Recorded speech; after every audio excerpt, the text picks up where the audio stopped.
দর্শন শিক্ষা পরিবারের তরফ থেকে, ম্যামের তরফ থেকে, রোশনির তরফ থেকে, বাঘিনীর তরফ থেকে সবাইকে কি বলবো, স্বাগতই তো বলে। একটু অন্যরকম তোমাদের মনে হবে কথায়, একটু অন্যরকম খেই হারানো কথা আজকের অভিনব দর্শনের ক্লাসে হয়তো শুনতে পারবে বা পাবে তোমরা সবাই। আসলে এই প্ল্যাটফর্মে এই তোমাদের সঙ্গে অভিনব দর্শনের ক্লাসে আসার যে উদ্দেশ্য মূল, সেই উদ্দেশ্য তো তোমরা সকলেই জানো। তো এখানে যদি আমার একজন পাঠকও, একজন বন্ধুও, একজন আমার সেই রূপ, আমার সেই আর এক রূপের স্বরূপ, সেও যদি এই কথাগুলো শোনেন বা শোনো, আমার দায়িত্ব তোমাদের কাছে সেটা জানান দেওয়া। গত বৃহস্পতিবার অভিনব দর্শনের ক্লাসে আসতে পারিনি, তোমাদের সঙ্গে কোনো ভিডিও শেয়ার করতে পারিনি, প্রভুর মুখ নিঃসৃত বাণী তোমাদের সঙ্গে ভাগ করে নিতে পারিনি, সকলকে রাম ও নারায়ণ ও রাম বলতে পারিনি। বেশ কয়েকটা ঘটনার মধ্যে দিয়ে যাচ্ছি। তো কি বলি, খুব কাছের কেউ একজন চলে গেছেন। তো আমি ভেবেছিলাম যে আজও হয়তো অভিনব দর্শনের ক্লাসটা করতে পারবো না, কিন্তু বৃহস্পতিবার দিনের না একটা মেবি হয়তো এটা আমার মাইন্ড কনসেপ্টও হতে পারে, বা সাবকনসাস মাইন্ড, অবচেতন মনের থেকে একটা অন্যরকম সাড়া পাওয়াও হতে পারে যে পার্টিকুলার এই দিনটায় তোমাদের সঙ্গে কথা বললে বা প্রভুর প্রত্যেকটা বাক্য তোমাদের সঙ্গে ভাগ করে নিলে একটা অন্যরকম আলাদা বার্তা তোমাদের সঙ্গে ভাগ হয় বোধ হয়। তো আজকে বেশ কিছু কথা বলতে গিয়েও হয়তো বলতে পারবো না, এরকম অনেক কিছুই তোমরা হয়তো দেখতে পাবে যতটুকু আজকে বলবো। সেই সবটাই শুরু করার আগে একটাই কথা বলবো, ভীষণ পজিটিভ থাকো সকলে। কখন কার ডাক চলে আসবে, কি পরিস্থিতির মধ্যে দিয়ে আসবে, আমরা কেউ কিচ্ছু জানি না। ভেতরে যদি শুধুই তামসিক গুণের গুণগুলো, সেই অনুভূতিগুলোকে ধরে যদি আমরা প্রত্যেকে বসে থাকি, তাহলে কিন্তু সেই এনার্জিটুকু নিয়েই আমরা কিন্তু এই বডিটা ছাড়ব। তো শুরু করছি আজকে। শেষ যেখানে করেছিলাম সেই লাইনটুকু প্রত্যেকবারের মতো বলে নিয়ে এবারেও সেইরকমভাবেই শুরুটা করছি। ওই ধ্বনি বেশি করলে দেখবে একটা আমেজ এসে পড়বে। একদিন দেখবে বহু ভাসয়মান শব্দ যেন তোমাকে গাইড করে নিয়ে যাচ্ছে। কোন শব্দর কথা প্রভু বলেছিলেন? যে মৌমাছিরা ঘন্টার শব্দ শুনে ভাবে ওদের অনেকগুলো এখানে এসেছে, তাই চাক বাঁধে।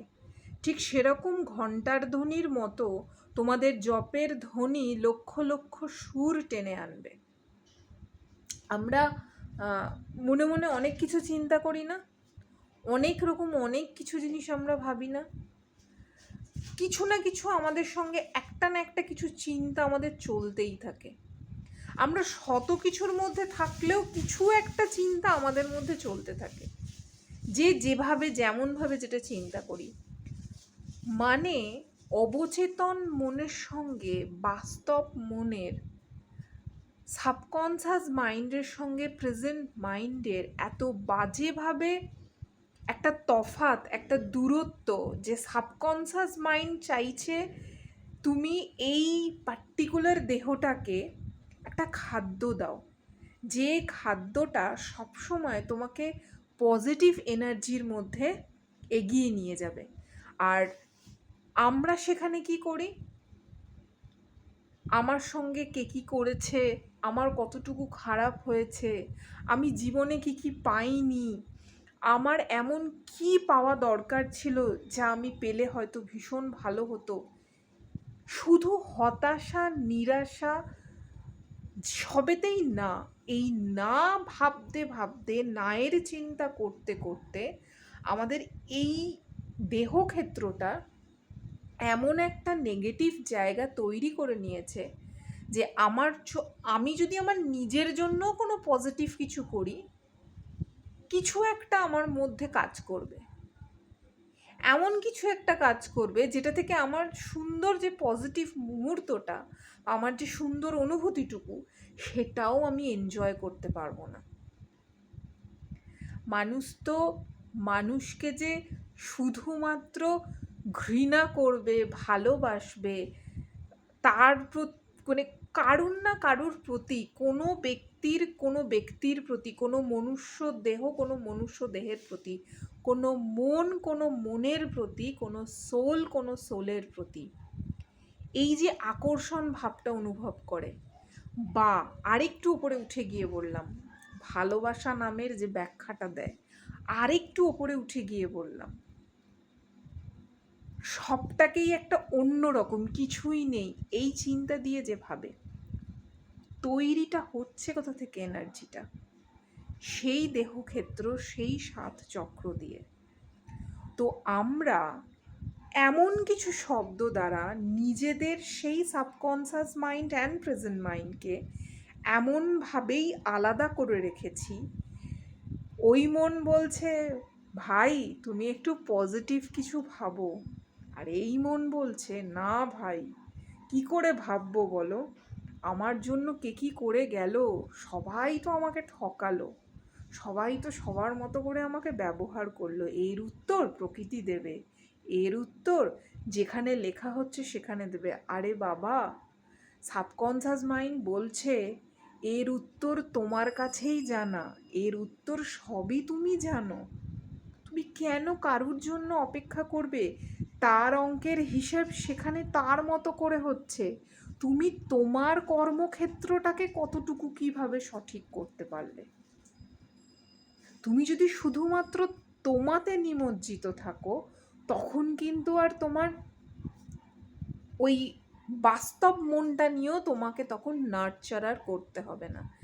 প্রভু বলছেন এই লক্ষাধিক জপ, এই লাইনটাকে আরেকবার ভালো করে যদি তোমাদের সঙ্গে ব্যাখ্যা করি তোমরা বুঝতে পারবে, ঠিক সেরকম ঘণ্টার ধ্বনির মতো তোমাদের জপের ধ্বনি লক্ষ লক্ষ সুর টেনে আনবে। তুমি যত পজিটিভ হতে থাকবে, তত পজিটিভিটি তোমার দিকে থাকবে, তোমার এই দেহক্ষেত্রের মধ্যে একটা আলাদা রকম রিপারকেশন হতে শুরু করবে। তখন ওই ছবিতে দেখে বা কোনো ব্যক্তিকে দেখে বা কোনো মনুষ্য দেহকে দেখে বা মনুষ্য দেহতে যে সোল রয়েছে বা যে মন রয়েছে তাকে দেখে তখন মনে হবে না যে বাহ অসম্ভব সুন্দর, তখন নিজেকে দেখে নিজেকে মনে হবে বাহ এই রকম ভালোবাসা কোথায় ছিল, এই রকম সৌন্দর্যতা কোথায় ছিল, এই মন কোথায় ছিল, এই সোল এতদিন আমি পরে খুঁজে পেলাম এইরকম অনুভূতিগুলো। যতক্ষণ না তুমি সেইটাকে সাড়া দিচ্ছ, ততক্ষণ তুমি যা খুঁজবে সব বাইরে, সবার মধ্যে, নিজের মধ্যেই যে সকল কিছু লুকিয়ে, সেই হদিশের খোঁজ ততক্ষণ অবধি পাওয়া যাবে না। এটা তো বললাম লাস্ট যে আলোচনাটা করেছিলাম সেই দিনের কথা, আজকে থেকে শুরু করছি। এবার আমরা জানার জন্য এগিয়ে যাচ্ছি, তখন লক্ষ লক্ষ পথিক আমাদের জানাবার জন্য ব্যস্ত হয়ে এগিয়ে আসছে।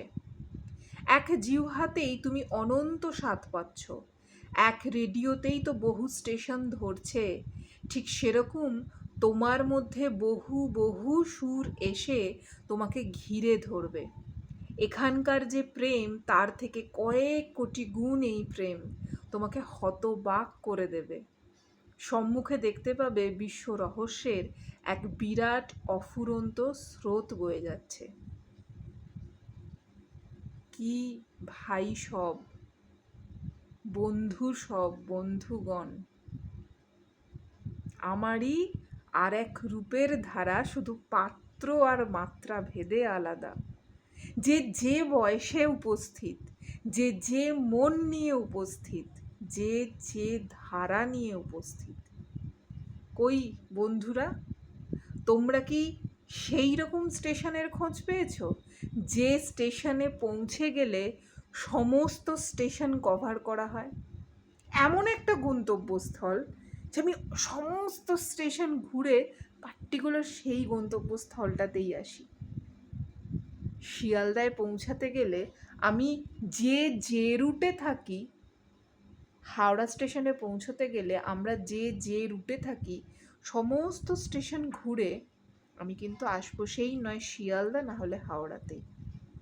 তাহলে জীবনের স্টেশনের এমন কোন ধারা রয়েছে যে ধারাতে আমি আমার আসল উদ্দেশ্যর বা আসল সেই স্টেশনে আমি পৌঁছাতে পারবো না? কি এমন আছে? কোথায় সেই স্টেশনের শুরু আর কোথায় শেষ? এক জিহ্বাতেই তুমি অনন্ত স্বাদ পাচ্ছি না আমরা? যদি দেহ থেকে বেরোনোর পর জিহ্বা গিয়ে প্রকৃতিকে বলে, জানেন তো, যে বডিতে ছিলেন আপনি বা প্রকৃতি সেই সোলকে যদি বলে এই বডিতে থাকাকালীন এই ইন্দ্রিয়গুলোর মাধ্যম দিয়ে, এই জিহ্বা এই ইন্দ্রিয়টার মাধ্যম দিয়ে তুমি কতটুকু করে এসছো, সুকর্ম করে এসছো, তখন প্রকৃতি যদি দেখে হিসেব নিকেশ করতে গিয়ে, আরে এ তো শুধু গালাগালি দিয়েছে, এ তো শুধু লোকের বদনাম করেছে, শুধু নিজের দিকে ওই শকুনির কাজ করে গেছে, ভুল ভাল সমস্ত কিছু আঁচড় কেটে গেছে, তখন জিহ্বা বলবে আমাকে দিয়ে শুধু করার কথা কি ছিল? নিজেকে জানার জন্য, নিজেকে বোঝার জন্য, সেই তত্ত্বের খোঁজে সেই গন্তব্যের দিকে এগোনো, জপের কথা ছিল। তাকে আমি সর্বক্ষণ অহরহ শুধু ওই পং পং পং পং পং পং করে যাব? পং পং পং করার জন্যই তো আমাদের আশা। কিন্তু সেই পং পংটা করতে গেলে শুধু জিহ্বার দ্বারাই যে হয়, বিশুদ্ধর দ্বারা যে হয় না, আজ্ঞার দ্বারা যে হয় না, তার কি কোনো গ্যারেন্টি কেউ দিতে পারে? পারে না তো। তাহলে জিহ্বাকে যদি প্রশ্ন করা হয় তোমার মাধ্যম দিয়ে এ কি করলো, তখন কি বলবো? বা তখন জিহ্বা কি বলবে? জিহ্বা তখন বলতে পারে যে আমার মাধ্যম দিয়ে শুধু লোকের পরনিন্দা পরচর্চা করেছে, এর ক্ষতি চেয়েছে, তার ক্ষতি চেয়েছে, দেখেছে শুধু নিজের ভালোটা, আর নিজের ভালো নিজের আখেরে গোছানোর জন্য যত পেরেছে লোকজনকে তেল দিয়েছে। কথাগুলো শুনলে না মনে হবে যেন কেন, মানে কি উদ্দেশ্য? কারোর উদ্দেশ্য করে, কাউকে উদ্দেশ্য করে, নিজেরকে উদ্দেশ্য করে কি এমন উদ্দেশ্য আছে যে এইগুলো বললে, প্রভুর মুখ নিঃসৃত বাণী তোমাদের সঙ্গে ভাগ করে নিলে কারোর জীবনের কি, মানে সেই তো এই মন এই বুদ্ধি দ্বারা যেটা বুঝছে বা যেটা ব্যক্ত করছে সেইটাই তো। এই মন এই বুদ্ধি দ্বারা যেটা নেচার, যেটা প্রভু বলাচ্ছে, সেইটার সঙ্গে এমন কিছুর সাযুজ্যতা আছে এই বাস্তব জগতে, এই বাস্তব জীবনে, যেটা আমরা প্রতিদিন প্রতিনিয়ত পালন করে করে করে এগিয়ে যাচ্ছি, এবং সেই পালনের যে শক্তি সেটাও আমাদেরকে কেউ জুগিয়ে দিচ্ছে। সেই কেউটা আদতে কে, সেইটার হদিশ আর আমরা করতে পারছি না। কেন এই সৃষ্টি? কে এই সূর্য, চন্দ্র, পৃথিবী, সাগর, কে এইগুলোকে সৃষ্টি করলো? ওই স্রোত দ্বারা যখন সেখানে পৌঁছাবে তোমার স্বরূপ বুঝতে পারবে। দর্পণে যেমন দেখা যায় ঠিক সেরকম বুঝতে কোনো অসুবিধে হবে না। আদি অন্ত ভগবান সম্বন্ধে, সৃষ্টি সম্পর্কে অন্তরের দর্শন স্বরূপ সেই সুরটায় সব সমস্যার সমাধান হবে। সেটাই একমাত্র করণীয়, একমাত্র কর্তব্য। এখানে একটা পাহাড় দেখে, সাগর দেখে তোমরা তন্ময় হয়ে যাও, প্রকৃতির কি নিদারুণ রূপ দেখে আমরা ভাবি না, ইস যদি আমি এখানটায় যেতে পারতাম, ইস যদি এখানটায় আমার বাড়ি হতো, আমি যদি সর্বক্ষণের জন্য এখানেই থেকে যেতে পারতাম। তাহলে প্রভু বলছেন যে এখানে একটা পাহাড় দেখে, একটা সাগর দেখে তোমরা তন্ময় হয়ে যাও, আর এই পরিদৃশ্যমান জগতে এমন সুন্দর সাজানো জিনিস তোমাকে মাতোয়ারা করে দেবে, জগতের চিন্তায়, সৃষ্টির চিন্তায় তোমাকে ডুবিয়ে দেবে। এখানকার যা নিয়ে তুমি ডুবে আছো, প্রেসিডেন্ট, সেক্রেটারি, এখানকার মান, যশ, তখন সব কিছু আলুনি লাগবে। ওই যে আলো না বলি না, এই রান্নাটা হয়েছে নুন নেই, তখন জীবনটাকে মনে হবে ইস না, আলো না জীবন, এইসবের জন্য তো নয়। কিসের নাম যশ, কিসের ডাক, কিসের মান, কিসের হুঁশ, সবই তো কোথাও একটা গিয়ে শেষ। এই চিতাতেই সব শেষ। বডি থেকে চলে গেলে আর কি আছে? ওই নামকা বাস্তা আমি আমার ইগো ধরে বসে থাকবো, নামকা বাস্তা আমি আমার অহংকার দেখাবো, বাবা আমি সেই হনু, আমি পারি না এমন কিছু নেই। হ্যাঁ নিশ্চয়ই আমি পারি না, সত্যিই তেমন কিছু নেই। আমরা সবাই এমন অনেক কিছু করতে পারি, কিন্তু সেটা আসল উদ্দেশ্যর জন্য নয়। অহেতুক নিজের কোনো একটা, নয় স্বার্থসিদ্ধি যেখানে স্বার্থ মিশিয়ে আছে, আর নয় তো এই দেহকে যন্ত্রণা দেওয়া, নিজের অস্তিত্বকে যন্ত্রণা দেওয়া, নিজের সম্ভাবনাকে যন্ত্রণা দেওয়া। শব্দগুলো শুনলে মনে হবে তো কবিতা বলছে বা গল্প বলছে। হ্যাঁ গল্পই তো বলছে, কবিতাই তো বলছে। জীবনকে যেভাবে আমরা লিখছি, তো তার গল্প, তার কবিতা, আসল রচয়িতা যিনি লিখে রেখেছেন, তার থেকে আমরা কাটাকুটি করে একটা লাইন প্রুফ দেখার মতো করে জুড়ে দিতে পারি, একটা শব্দ প্রুফ দেখার মতো করে জুড়ে দিতে পারি, কিন্তু সারাংশটা, গোটা অর্থটা, সেটা তো আর আমরা পাল্টাতে পারবো না। তাই প্রভু বলছেন এখানকার যা নিয়ে এখন ডুবে আছো, প্রেসিডেন্ট, সেক্রেটারি, এখানকার মান, যশ, তখন সব কিছু আলুনি লাগবে। তাই এর ভিতরে ডুবে যাও। ধনী তারই সাহায্যকারী। আকাশের তারা, গ্রহ, উপগ্রহ সবাই তোমার এই সফলতার কামনায় সদা সর্বদা ব্যাকুল। তখন বুঝতে পারবে। কখনো কেউ কেউ মানে যারা শুনবে, আমি তাদের উদ্দেশ্য করেই বলছি, আমার সেই তুমিদের উদ্দেশ্য করে বলছি, সেই সকল বন্ধুদের উদ্দেশ্য করে বলছি, কখনো অন্তরের সেই চাহিদা থেকে একটু আকাশের দিকে তাকিয়ে দেখো। কি অপার, অসীম, নিদারুণ, মানে কি অসম্ভব রকমের একটা তৃপ্তি, যে তৃপ্তি তোমাদের কোনো কামে নেই, কোনো সুখে নেই, কোনো অবস্থানে অবস্থিততে নেই। সেই রকম একটা তৃপ্তি তোমাদের অনুভব হতে পারে যদি মহাকাশকে, যদি আকাশকে সেই অর্থে ভালো করে, সেইভাবে যদি অনুভূতি দ্বারা দেখতে পারো। কখনো তাকিয়ে তোমরা চেষ্টা করে দেখো, জানান দেবে তোমাকে বলবে কিছু না কিছু, তোমাকে একটা বলবে সে। আর সেই বলাটার মধ্যে তুমি এত সুন্দর করে মেতে উঠবে, তখন ব্যাখ্যা করে বোঝাতে পারবো না। মানে এইটা আমি যে বলছি, এই যে তৃপ্তিটা বোধ করছি, মানে এটা ঠিক ভাষায় ব্যক্ত করা যাবে না।